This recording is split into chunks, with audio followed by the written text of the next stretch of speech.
You are my Savior. You are my friend. You are my Lord. I will worship you with all my heart. I will seek your face all through my life. I will serve you, Lord, with all I have. Here I am. Okay, so nakalive pala tayo mga kapatid, ano? So for unto you, sabi nga, is born this day the city of David, the Savior, which is Christ the Lord. So ang ibig sabihin ng Lord or Christ is not only anointed, but He is the one Lord God of Israel. Lord God of Israel. So, silipin mo mabuti, no? Christ, it says that, for unto you is born this day in the city of David a Savior, which is Christ the Lord.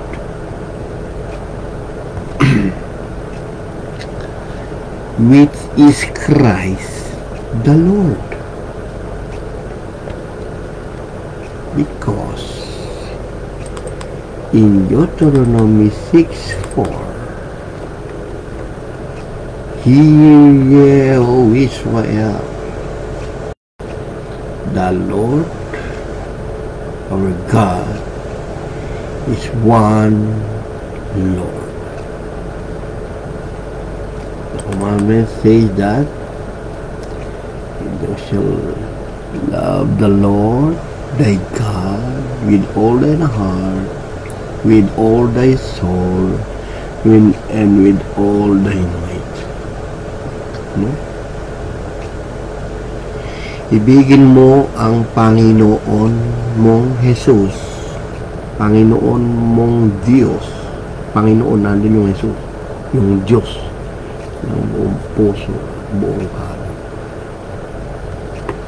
So ngayon, sabi dito sa Micah 5:2,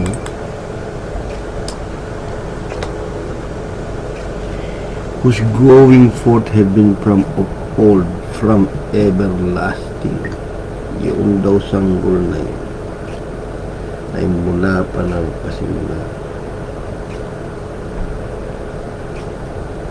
ay siya niya ng pangalan. Magmumula daw yung Diyos na yun sa walang pasimula, no? Sabi diyan sa Tagalog, sabi diyan sa Tagalog,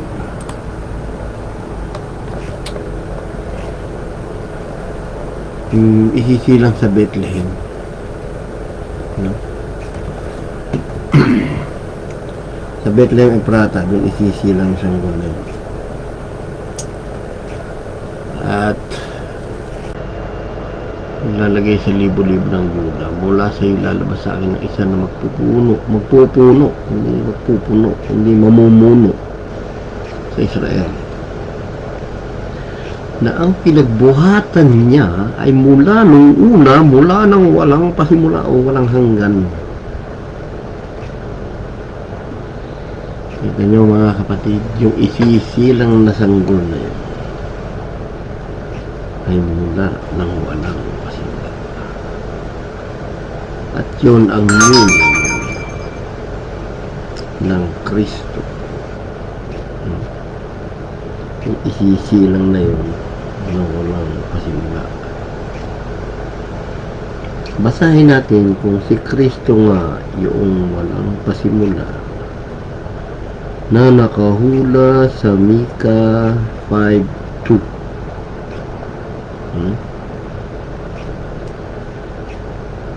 Sabi dito sa Mateo 2:4-6.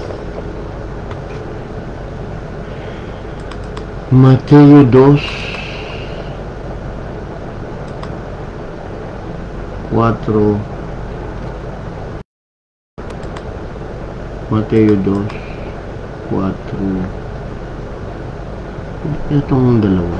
Dalawang ayun, susunod aralin natin yung dalawang talata sa isang video. Mateo 2:4 hanggang 6. Mateo 2:4 hanggang 6. And when he had gathered all the chief priests and scribes of the people together, he demanded them where Christ should be born. Where Christ should be born, the angel said, He is the Lord, the one Lord of Israel. And they said unto him, In Bethlehem of Judea, for thus it is written by the prophet, And thou Bethlehem in the land of Judah, art not least among the princes of Judah, for out of thee shall come a governor that shall rule the people of Israel. Na mula ng pasimula ay siya na. As you can see, na wala. It's been omitted, the last part of the Micah 5:2. The last part of the Micah 5:2, as you can see, is whose going forth had been from of old, from everlasting. It's been omitted because the fulfillment is in the word Christ. The Christ whose going forth had been from of old, from everlasting. Okay? So sabi doon sa Tagalog ay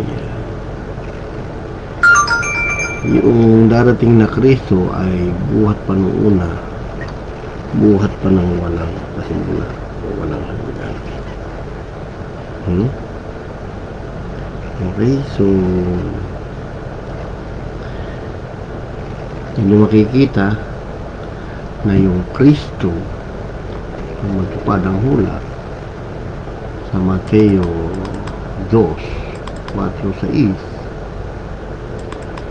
So isisilang daw yung Kristo. Yan o. Saan ipapanganak yung Kristo, yung Lord? Sa Bethlehem Ephrata, na buhat ng pasimula ang kanyang nang walang pasimula.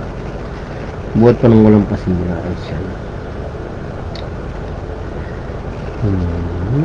Ang dali lang. May sinasagot na ako ng SMS. So, habang binabasa niyan, pansinin ninyo yung darating na yun ay buhat ng walang pasimula. No? Kaya sabi dyan, ganito ang pagkasulat ng propeta. Ibig sabihin, nakahula. Gaganapin yun. Pag hindi yun ginanap, mamamali yung kasulatan. Naman nyo. So, pag binalikan natin yun sa Bethlehem Ephrata, sa Bethlehem pala isisilang yung Kristo, na Lord. Sa Lucas 2:11 ay papanganak sa inyo ngayon sa bayan ni David ang isang tagapagligtas. Sa yung Kristo ang Panginoon. Malinaw yan, no? Ayun, sabi nga doon sa Micah 5:2, tingnan ninyo mabuti. Basahin nyo yung darating habang sinasagot ko to. Ngunit ikaw, Bethlehem Ephrata, ay maliit sa angka, lumagay sa libo-libo angka. Maliit upang lumagay sa libo-libo ng Juda. Sa iyo lalabas sa akin ang isa ng tutulong Kristo. Na ang pinagbuhatan niya, saan daw manggagaling? Yan na yung Diyos. Siya yung mula pa ng una, mula ng walang pasimula, mula ng walang hanggan.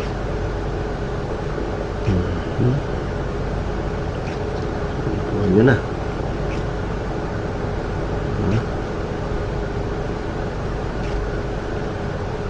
Yun ang sinasabi natin.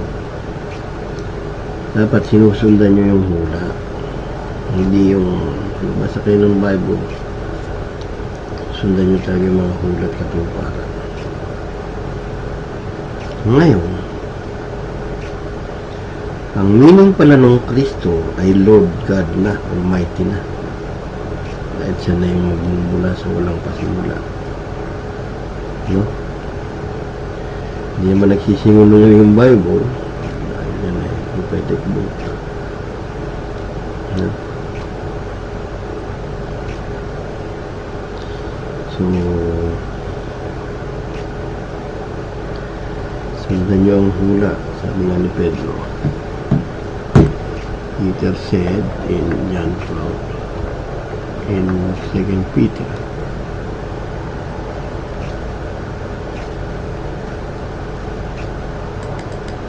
In 2 Peter 1:19-21, so in English version, it says that we have more. Meron tayong panatag na salita ng hula at mabuti ang inyong ginagawa kung ito inyong sinusundan. Ang ilaw sa dakong madilim, nagliliwanag hanggang sumilang sa inyong mga pusong tala sa umaga. No? We have also a more sure word of prophecy, whereunto you do well that you take heed. We have to follow that. Knowing this first, that no prophecy of the scripture is of any private interpretation.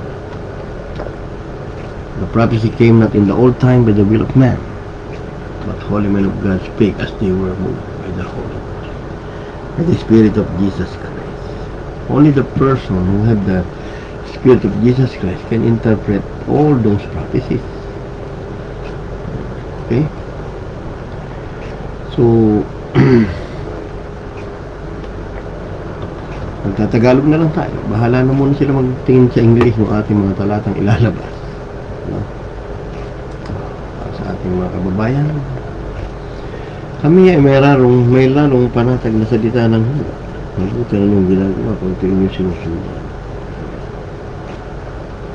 Okay?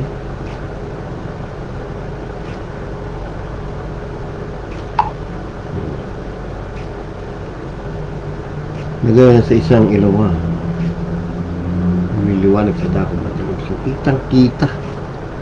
kitang-kita na ang Biblia ay prophetic book at kinakailangan sundan nyo yung mga hula na yun.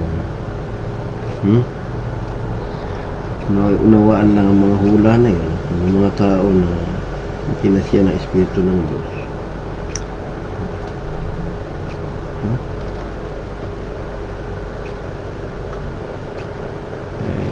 Magsisita bula ang propeta, sabi ko.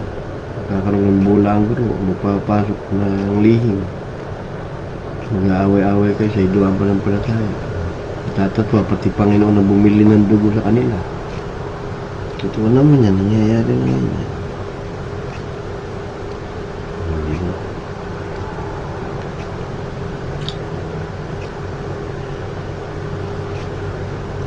So, mabuti ang inyong ginagawa kung sinusundan yung mga prophecies. So, ang sinabi kanina dun sa Kristo, angel na yung nag-testify doon. No? Hindi yung mga scholar nyo. Anointed kayo. Nasa Acts 2 yun. Tulong-tulungan nyo yun. So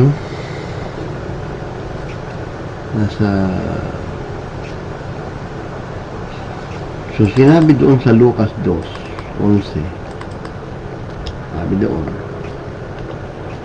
pagkat pinanganak sa inyo sa bayan David, isang tagapagligtas lang. Yan yung nasa Isaiah 43:11, na siya yung Kristo ang Panginoon. Siya yung Kristo ang Panginoon. Siya yung Kristo ang Panginoon. One Lord lang naman tayo. Siya yung Kristo ang one Lord na mismo ng Israel. Siya na yung Diyos. Walang dalawang Panginoon. No? Dahil sa Deuteronomy 6:4 at yung sinigaw ni Jesus Christ sa Marcos 12:29, anong sabi ni Jesus, ni Father Jesus? Ang Pangulo, pakinggan mo to.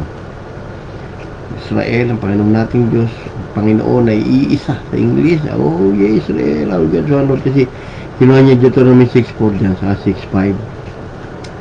Bigyan mo ang Panginoon mong Diyos, Panginoong Jesus mong Diyos na buong puso mo at buong kanin mo. So, maliwanag yung Lucas 2:11. Anghel na nagsabi na hindi niyo po pwedeng baliin niya. Na ang meaning ng Kristo ay ang nag-iisang Panginoon ng Israel. Nakuha niyo na? Ngayon, sa Mateo 24:44 hanggang 41 hanggang 45, Mateo 22 pala, Mateo 22:41 hanggang 46. Habang nagkakatipon ang mga Pariseo, tinanong sila ni Jesus ng isang tanong.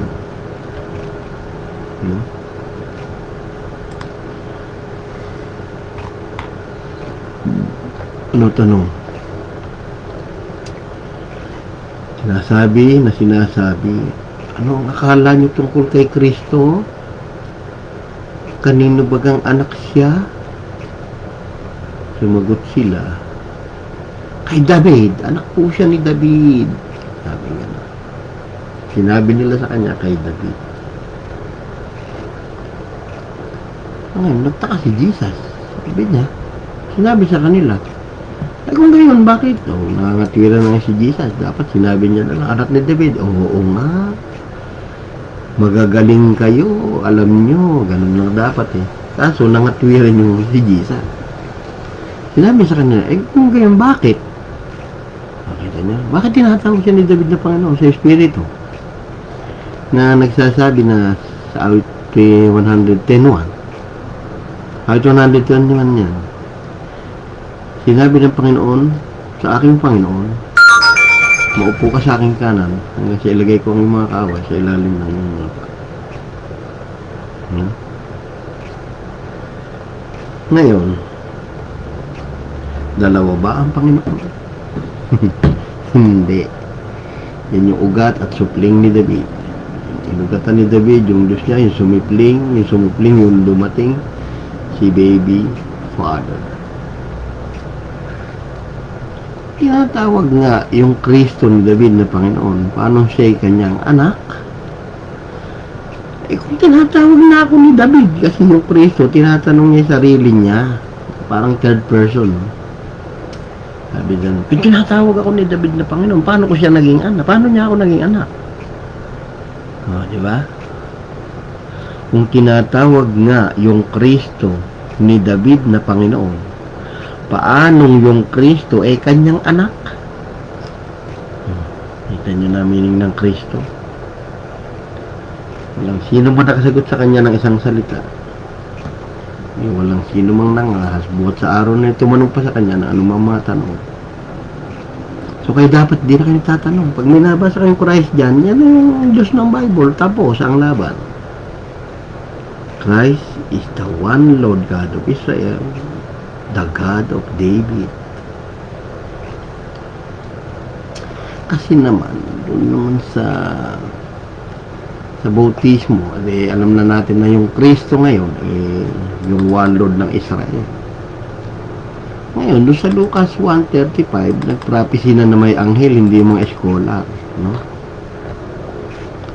Sa Lucas 1:35, nagprophecy yung anghel na isisilang pa lang si Jesus, yung Lord ng anghel.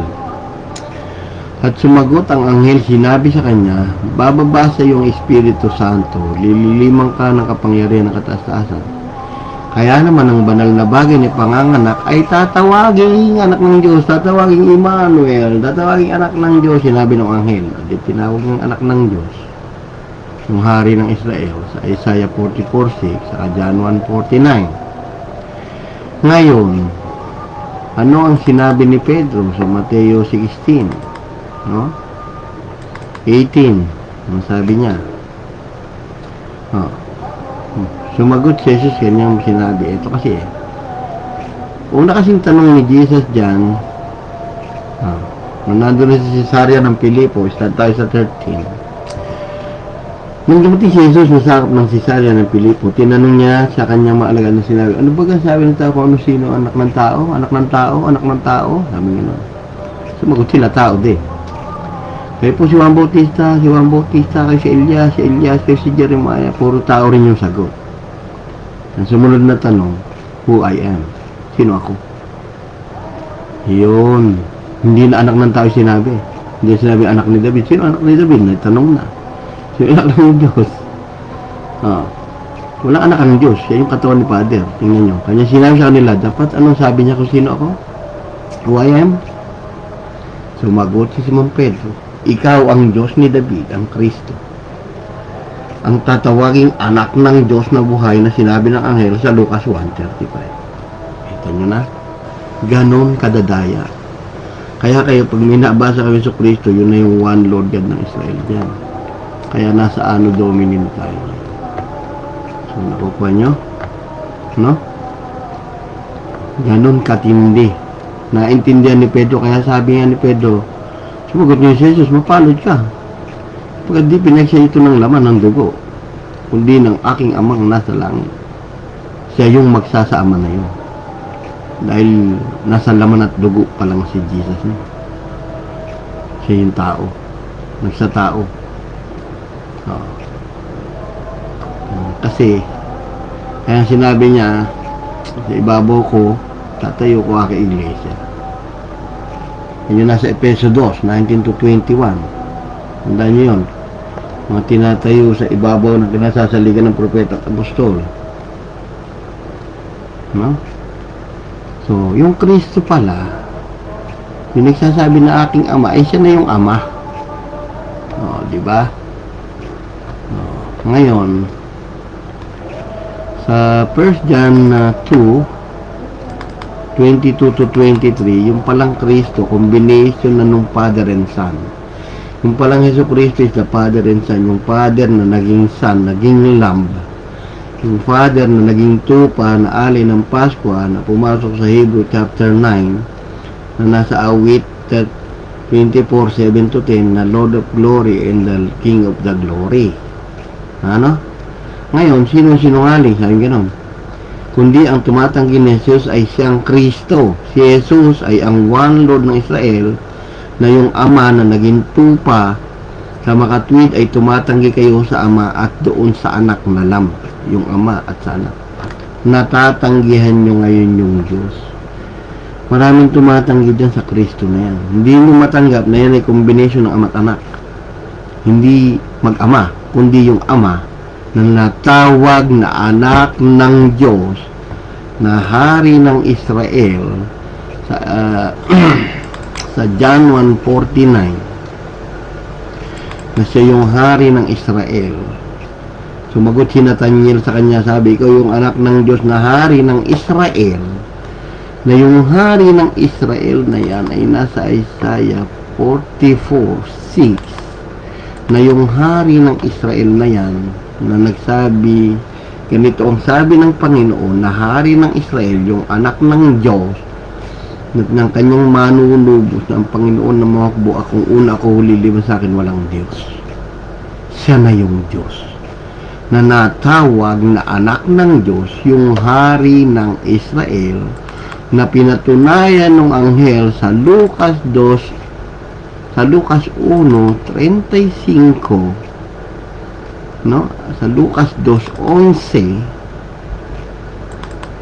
na yung Kristo na yun ay isang tagapagligtas, isa lang, na siyang Kristo, ang Panginoon ng Israel, the one Lord God of Israel. Angel testify. Anghel na po, mga kapatid na nagsasalita, hindi scholar. Hindi mga Bible scholar. Hindi nyo kailangan maging scholar. Ano? Si Juan at si Pedro ay hindi nagsipag-aral yan. No? Nandun siya sa Acts. Nag-aral lang yan lahat kay Kristo, kay Father Jesus. Kasi mga ngisdala yung mga yun. Tinuruan sila ni Jesus na yun na yung God eh. Isipan ni Kristo, taglay na nila. 1 Corinthians 2:16. 1 John 25, di na 1 John 2:27, di na sila kailangan turuan ng iba. Ngayon, sinabi dyan na Kristo ang Panginoon, sabi na nung anghel.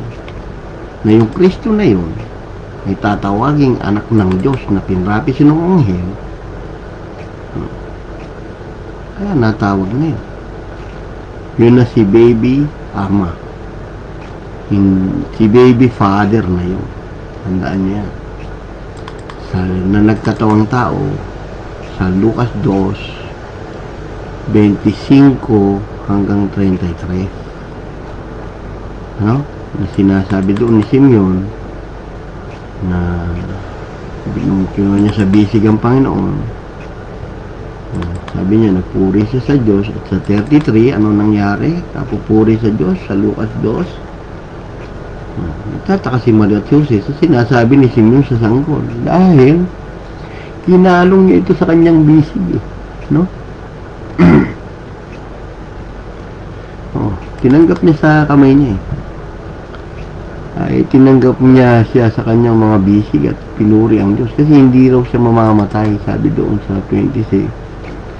Pinahig sa kanya ng Espiritu ni Jesus na di niya makikita yung kamatayan hanggang sa makita nga niya ang Kristo ng Panginoon, katawan ng Father. Ano? Katawan yun ng Father na God. Siya rin yun na tinatakwil ng marami. Hindi raw nila Diyos yung laman. Ang Diyos may laman ng heavenly body, ano, pasimula pa lang.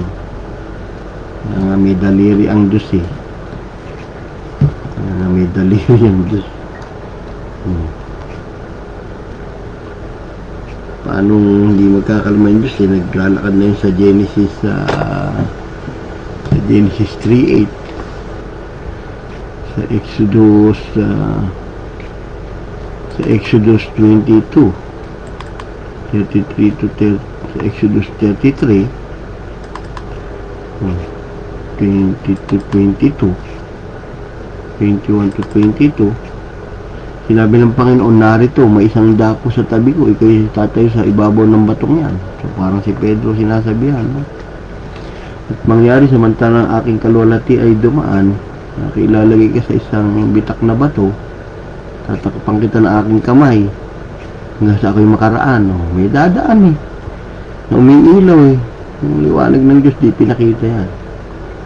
At sabing ganun, aking aalisin ang aking kamay at yung makikita ang aking likod. Sasabihin nyo, walang anyo yung Diyos. Inilalang nga kayo sa larawan ng Diyos eh. Sa Genesis 1:27, no? Kung walang larawan, Diyos Espiritu lang yan. Inilalang ng Diyos ang tao ay sa kanya sariling larawan eh. Ay sa larawan ng Diyos siya nilalang, lumalang siya, nilalang niya sila ng lalaki at babae. Singular lang yan. Ang kanatin niya dyan, hindi manlalalang yun. So ngayon, kilala niyo na yung Lord. Yung Kristo pala ay Lord. Ba't kinakalat nyo anointing lang, anointed lang? Sino paniniwalaan namin ngayon? Kayong mga scholar na anointed ang meaning ng Christ? O yung anghel na pinadala na ang meaning ng Christ ay the one Lord God ng Israel. Sige nga. Nasa 1 Corinthians 8:6 naman yan nung isinigaw ni Pablo yung 1 Corinthians 8:6 na yan. Sinagaw niya na yan Hindi ba sa ng ating mga Israelita, may isang Diyos lamang. Ganun yan Sumisigaw siya, Israelita yan Israelita si Pablo. At tayo natin sa kanya. At isa lamang Panginoon. Dagad o isa one Lord, sabi niya. Si Yesu Cristo na yun. Sa pamagitan niya lahat ng bagay at tayo sa pamagitan niya. Nahuli niyo ba yun? Kaya mga manandadaya lang kayo ng kasulatan Sigaw ni Pablo yan sa Filipos 3:5. Si Pablo ay isang Benjaminita yan na tinuli ng ikawalong araw mula sa lahi ng Israel.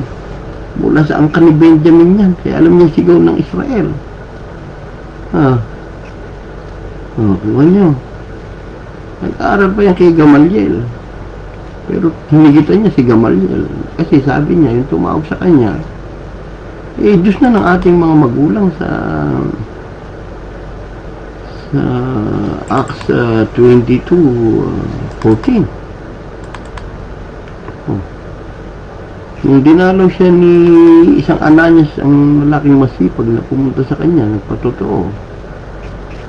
Na isang Ananias na lalaking masipag sa kawanala, lang sa kautusan na may mabuting katunayan ng lahat na maudyong si Paraon, lumapit sa akin. Sabi niya Hindi nga siya nakakita nung nabula, kaya lumapit siya, inutusan niya ni Jesus.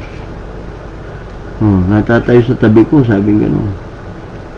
Nagsabi sa akin, kapatid na Saulo, tanggapin mo yung paningin. Ngayon sa 22:14, sinabi niya, ang Diyos ng ating mga magulang ay dinalaga ka. Kung mapagkilala mo yung banal, the one Lord of Israel, the one Holy of Israel. At makita mo ang banal at marinig mo ang isang tinig mula sa kanyang bibig. Sino ba tumawag kay Saulo? Kaya nga doon sa Acts 9, kung papansin niyo yung Acts 9:7-10,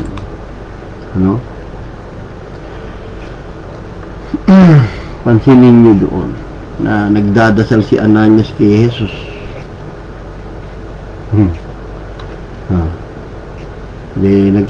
Nagpatotoo si Saulo. Sabi ni Lucas, nagtindig sa lupa si Saulo. Ngayon, 3 araw na nabulag siya, hindi nakakain at nakainom. Ngayon, ito, tingnan niyo. Ngayon, may isang alagad sa Damasco, nagngangalang Ananias. Sinabi sa kanya ng Panginoon sa pangitain. Sinabi ni Jesus sa kanya sa pangitain, Ananias, pangitain niya nagbi-vision siya. Isipin mo, vision, sinabi sa kanya ni Jesus, Ananias, narito ako, Panginoon, sabi niya. Sinabi sa kanya nung Panginoon, magtindi ka, vision yan. Pumarong ka sa lansangan tinatawag na matuwid.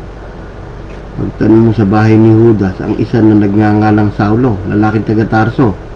Sapagkat narito, siya nananalangin sa akin, sabi ni Jesus. Oo, alam niya nananalangin sa kanya Oo. Kaya nga yan, kinukwento niya. Ang kausap niya si Ananias, siya ngayon nananalangin ng oras na to, sabi gano'n. Ano po yung laman ng panalangin niya? Nakaka-vision siya, ano sabi? Nakita niya yung isang lalaki habang siya nagdadasal na nagngangalang Ananias na pumapasok at pinapatong kanyang kamay sa kanya upang tanggapin niya kanyang paningin.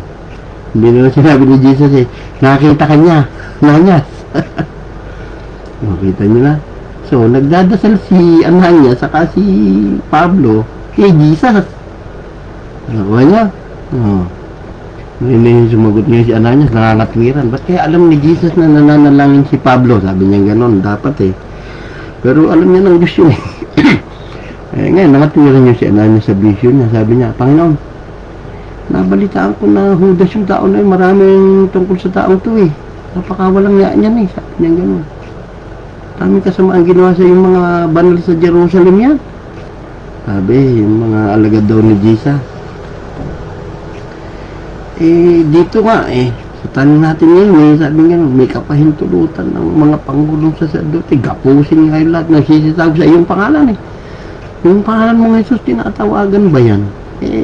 Galit na galit siya pag tinatawagan ka. Sabi, pinapakulong ka eh. Tapos dadalin mo ako doon. Nagre-reklamo si Ananias. Balitang-balita kasama nun, dadalin niyo ako doon. Parang gano'n. Datapot sinabi sa kanya ng Panginoon, ni Jesus, pumarong ka. Sapagkat sisisid lang hirang sa akin. Upang dalhin ang aking pangalan sa harapan ng mga hintil. Mga hari, mga anak ng Israel. Ganun. Ano na. Sapagkat sa kanya aking pakikilala kung gaano karaming bagay pang dapat niyang tiisin dahil sa aking pangalan. Kita niyo na. O yun. Umalis niya si Ananias, pumasok na tupad. Yung panaginip nila sa vision. Umalis si Ananias, pumasok sa bahay. Pinatong ngayon yung kanyang kamay. Kapatid ni Saulo, sabi niya, Panginoon, sa makatid bagay si Jesus. Kita niyo na yun, andyan. Kaya yung Panginoon si Jesus talaga yung kumakausap na yun. Nakita niyo? Umalis si Ananias, pagkatapos magdasal sinabi ni Jesus, nagdadasal sa akin si Saulo Nakikita ka niya, pinapatong mo yung kamay. O ayan, umalis niya si Ananias, pumasok sa bahay. Pinatong yung kanyang kamay sa kanyang sinabi, kapatid na Saulo, ang Panginoon, nung ako nananalangin sa vision, nakita ko nung ako'y pumupunta sa iyo Yeah? Ang Panginoon sa makatid bagay si Jesus, sa'yo nagpakita sa daan, pinanggalingan, nagsugo sa akin. Pagtanggapin yung paningin at mapuspos ka ng Espiritu Santo, ibig sabihin, tanggapin mo lahat yun. Tanggapin mo sa iyong ama mo. Tanggapin mo. Mapuspos ka ng pangalan ni Jesus dahil ang Espiritu Santo si Jesus na yan. Matanggap mo yung ama. Nakuha niya na. So, ngayon, kaya sinabi ngayon doon sa kwento na ni Pablo, doon sa Acts 22. Tandaan nyo na, nagdadasal si Ananias at si Pablo, sabay yun, kay Jesus. No? Ngayon, kaya sinabi doon sa Acts 22, verse 14, kaya sinabi doon sa 22:12 muna tayo, sa at isang Ananias, lalaking masipag sa kabanalan sa Osusan. Nagpatotoo naman dito si Pablo. Sa Acts 22 siya na nagsasalita dyan. Sa Acts 26 siya rin. Sa Acts 9 si Lucas. Ano na? Kaya akala nila may contradiction, no? Wala. At isang Ananias na lalaki masipag sa kabanalan ayon sa kautusan na may mabuting katunayan ng lahat ng Hudyo nagsisitahan doon. Lumapit sa akin. Dasal niya yun Natatay sa tabi ko, sabi sa akin, hoy, kapatid na Saulo, tanggapin mo yung paningin ng ordin niya, tumingin ako sa kanya. At sinabi niya, nung nakita si Ananias, hindi nadasalan mo, di ba? Bulag ka Bulag siya nung nagdadasal, pero nakikita niya si Ananias So, pinapatong yung kamay, di ba? Habang nagdadasal. Bulag pa si Saulo nung nagdadasal. At sinabi niya, yung Diyos na ating mga magulang, tinalaga ka upang makilala mo ang kanyang kalooban. Kanya na. Kaya sinabi ni Propeta Daniel na si Jesus ang Diyos ng ating mga magulang.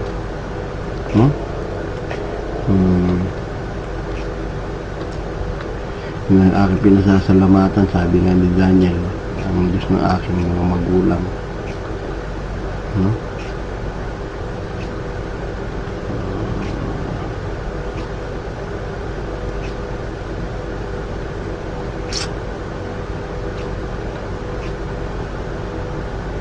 Nagpapasalamat ako sa Diyos ng aking mga magulang, sabi rin ni Daniel, di ba?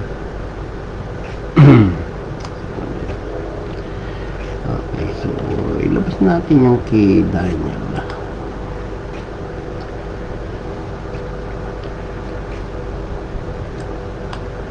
Baka sabihin nyo naman hindi ko nagsasabi ng totoo. Yung Diyos ng ating mga magulang ng Israelita ay si Jesus na.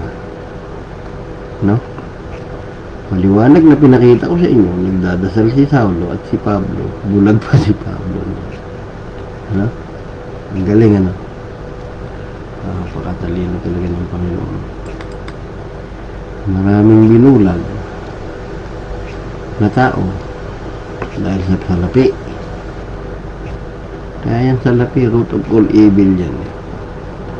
Basta naghangad ka na salapi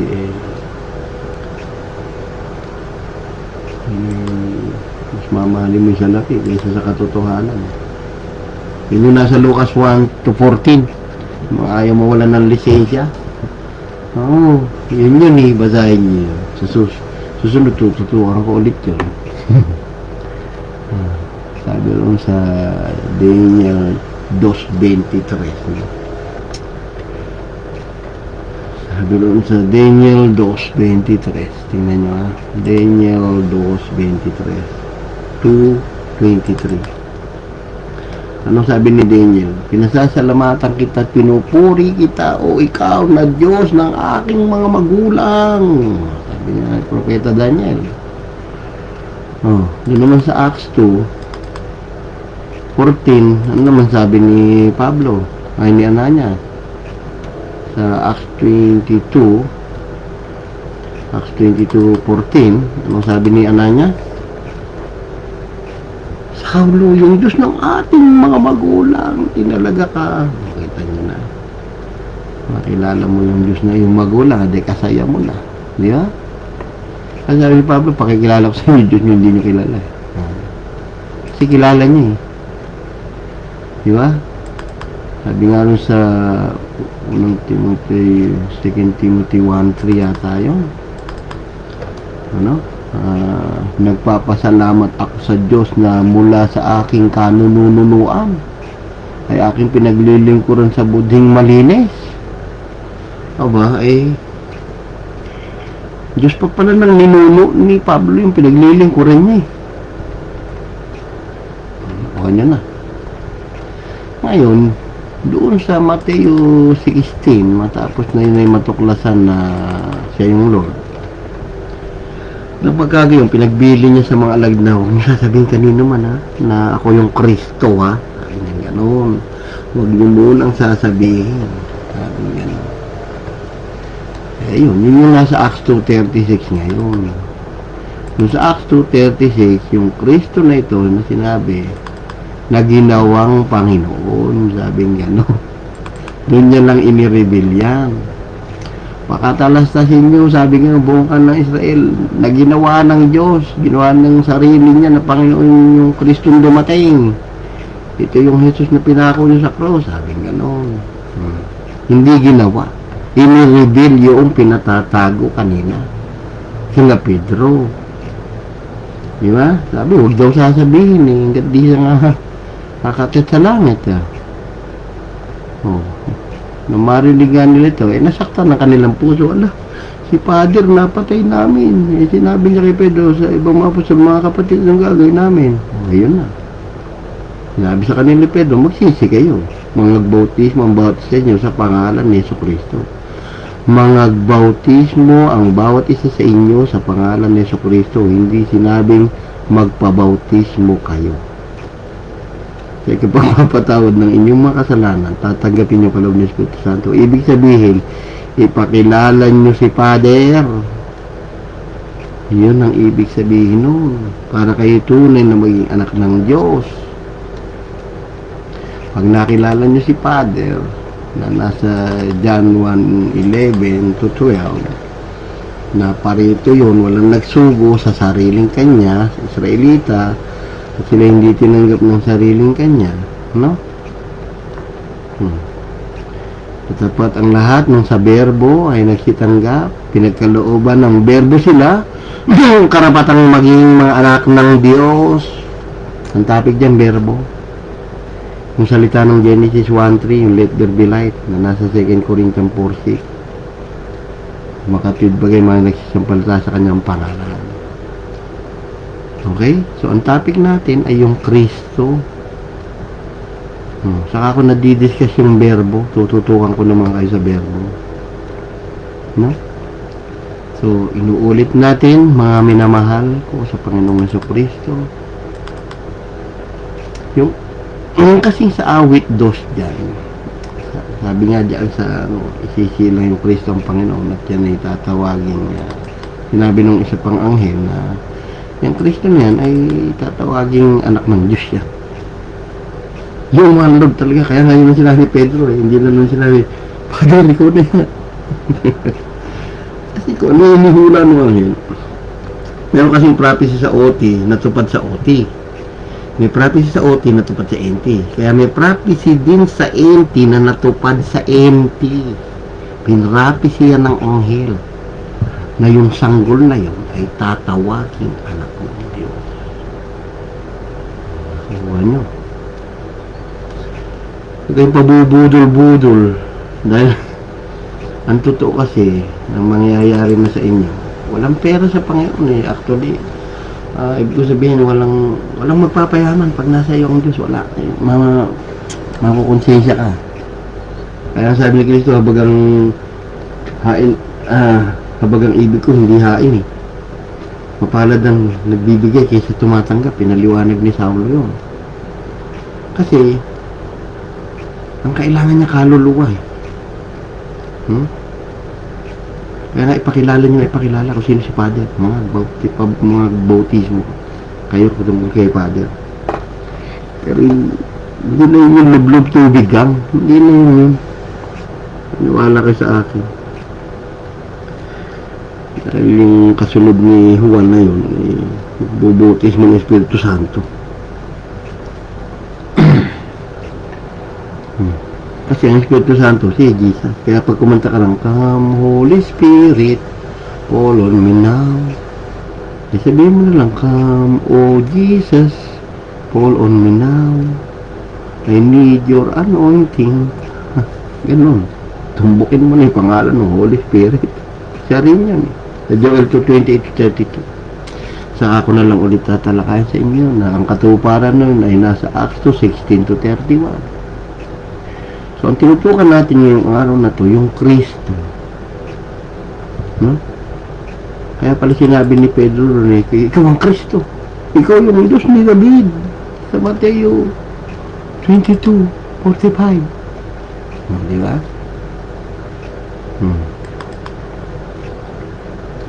Paano ko naging anak ni David? Siya na tumatawag sa akin Panginoon. Kasi simula nun wala nang nagtanong. Kaya kayo dapat wala na, sarado na yung Bible, huwag na kayong tanong. Ayun yung Father natin, pinasamaan lang nila yan. Dahil sa salapi, maghahangad ng pera, hindi kaluluwa. Pwede yan, magkita-kita sa isang bahay, magpalakasan, pero yung gagawin mo parang insurance company yung mga kapatiran mo, na linggo-linggo hihingan nyo ng pera. Sabi yung pagtatago sa Diyos, kaya tuloy-tuloy nga naman yung pera. Hindi ganun. Kaya nyo mag-share kahit wala kayong pera. Bigyan nyo lang ng mga hulat katuparan ng tao. Kaya si Kristo lang namimili. Galit na galit na siya sa Ezekiel 34. Alam niyo ba? Susunod, tatalakayin ko sa inyo yung pastol ng tupa na yan. Wala sa pagsasaliksik at saliksik ngayon, walang tumatawag ng Father Jesus sa panalangin. Sa Ama namin, walang nagpalit ng pangalan doon. Ama namin Jesus, sumasalangit ka. Wala. Tambay ng pangalan mo Jesus. Bakit yung bayan ka nakasulat? Sasabihin sa iyo. Bakit? Sino ba ama mo ng Bible? Parang bautismo lang din yung tanong na yun. Di ba sinabi, bautismo sa pangalan ni Jesus? Pangalan ng Ama at Espiritu Santo, ba't naging Jesus? Ganon din yung dasal na yun. Malihim yun. Pero pag natagpuan mo yun, matutuwa siya sa John 14:14 na ang mga hilingin nyo sa pangalan ko ay gagawin ko. Diba? Ay, nakapagdasal na ba kayo ng Ama naming Jesus? Sumasalangit ka? Sa tanang buhay nyo? Kasi kung ano yung nasulat, yun na raw. Diba? May epekto yan. Kaya nga mga alagad pangalan lang nila pinakilala Binotis mo lahat ng tao. Pakilala mo yung ama nila, okay na yun. Kaya yung magnanakaw sa Lucas 23:40 pinagtanggol nyo lang, sabi niya, hindi ka matatakot sa Diyos na nakapakong katulad natin.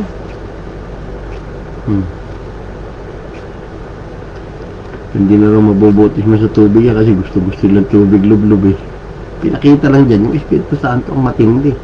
Nandun na yung Diyos Desisyon na ni Jesus yun, nandun. Na tumitira sa inyo sa Roma 8:9. Di ba?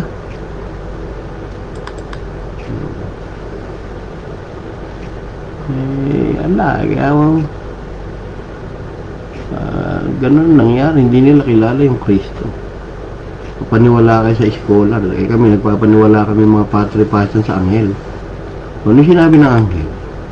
The meaning ng Christ. Ayun talaga diba?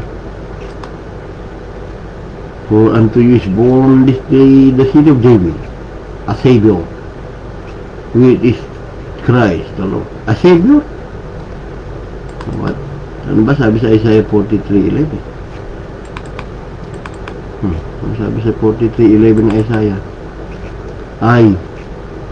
Even I am the Lord, and beside me there is no Savior.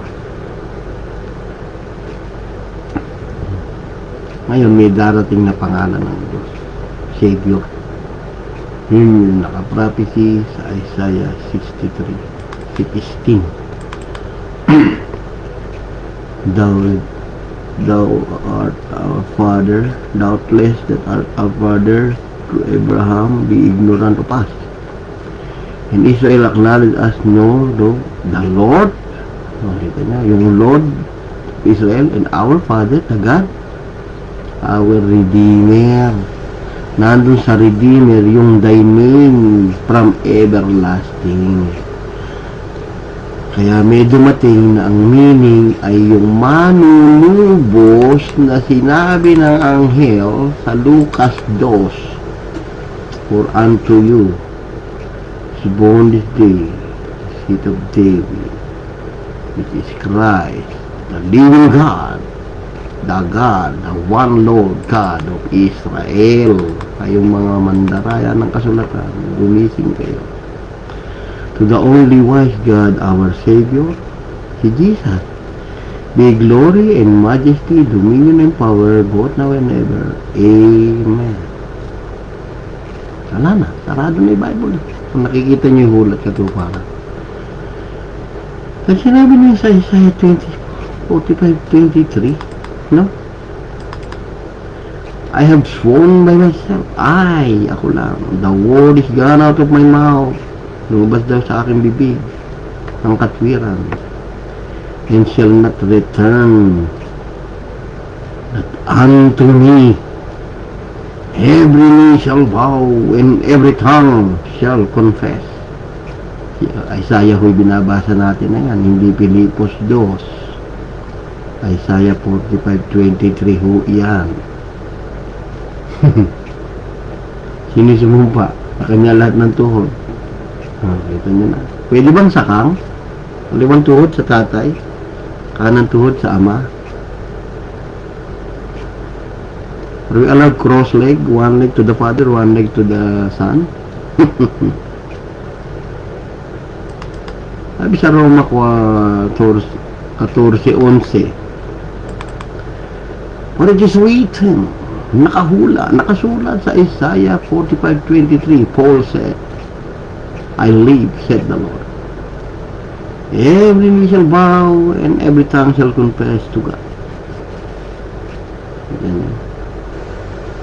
Kaya pagdating sa Pilipos 2:10, yung luluran nyo, in the name of Jesus, the one Lord God of Israel, every knee shall bow, of things in heaven, things in earth, and things under the earth.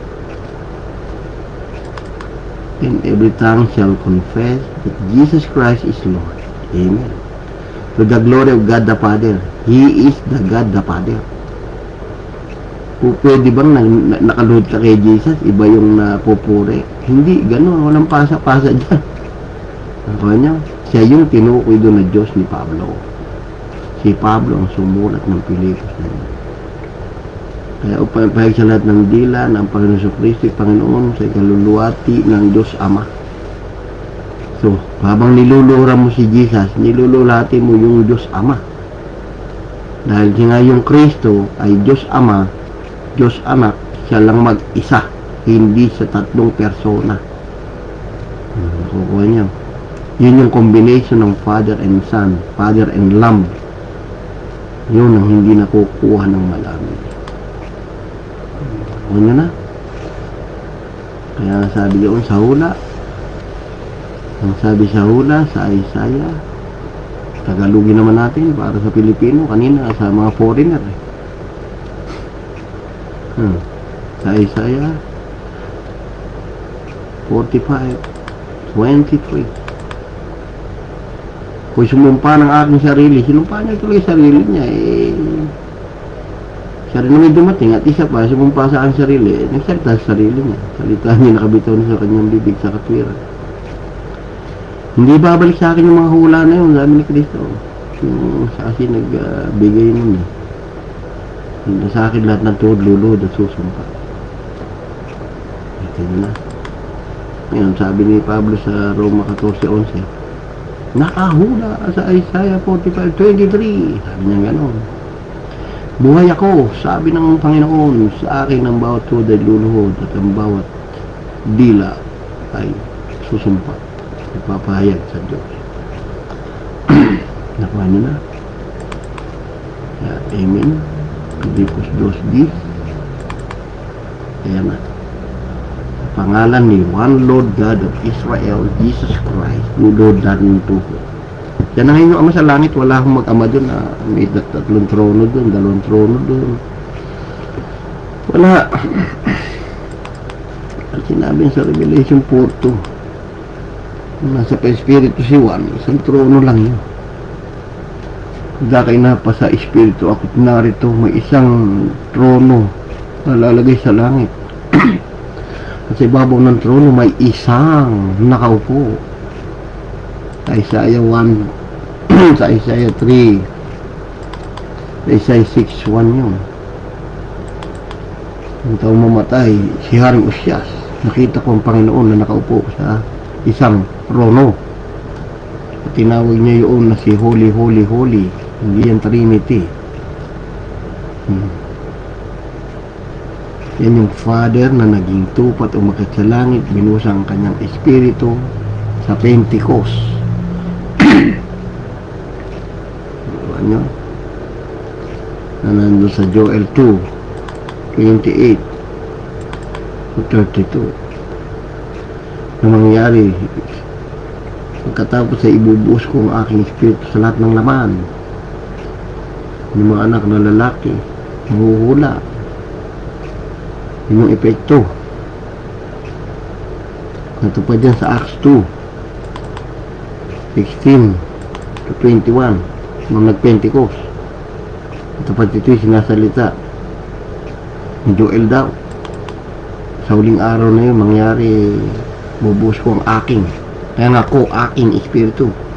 May ko aking, mayroong may-ari nun. Okay?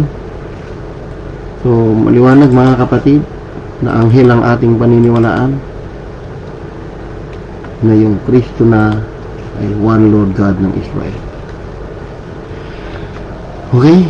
Nakita natin ba't nagsalita si Pedro ng Kristo? Kayo po ang Kristo, sabi niya, ang anak ng Diyos na buhay.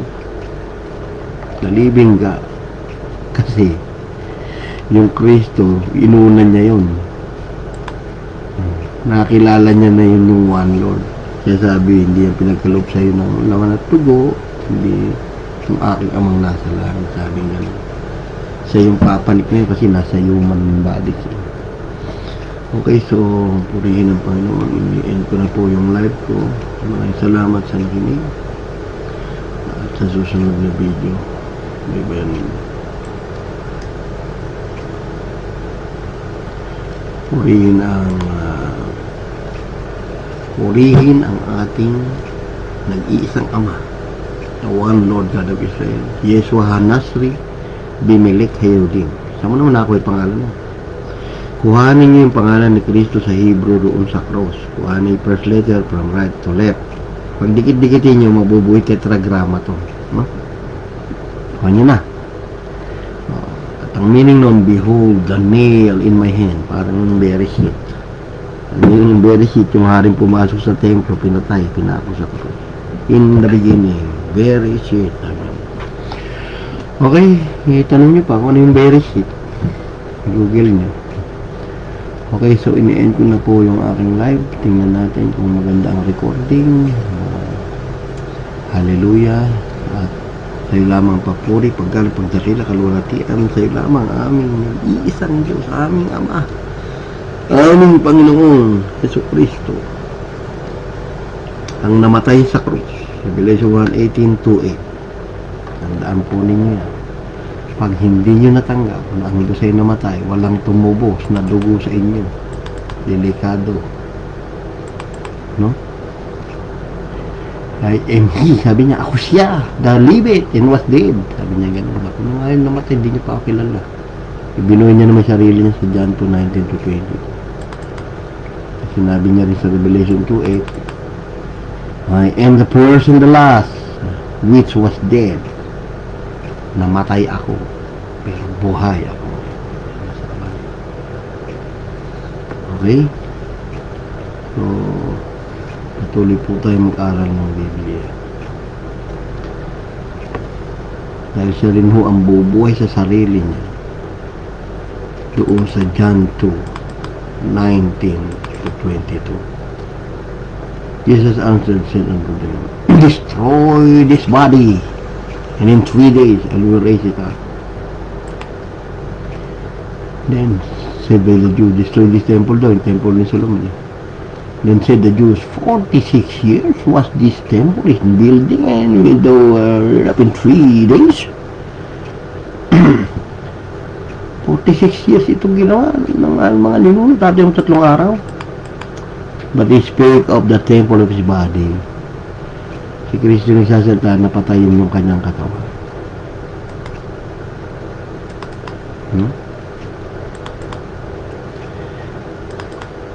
And when therefore he was rises, nabuhay maguli si Jesus, naalala ng mga alagad, remember, sinabi niya na ito. See? Kaya sa Mateo 24:7, 24:70, Mateo 24,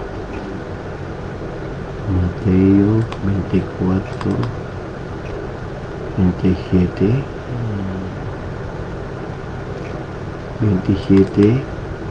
40, Mateo 27:40. This is how they mock Jesus Christ, and saying, thou that destroys the temple and build in 3 days, save yourself. So the Son of God, baba ka sa cross. Kung sa Tagalog, nagsasabi, ikaw, sinabi mo, kayang buhay sarili mo, gigibay mo yung templo, tatay mo 3 araw. Ligtas mo yung sarili mo, huwag ka anak ng Diyos, ay baba ka sa cross. Kita nyo, napaka-awkward. Napaka-awkward, bakit gagamitin ng tao yun? Diba? Kasi sinabi ni Kristo, kaya kong buhay sarili ko, kaya yun, minamak siya, baba ka sa cross, kaya kong buhay pala sarili mo. Diba? Okay, so purihin ng Panginoon. Salamat sa mga sumubaybay.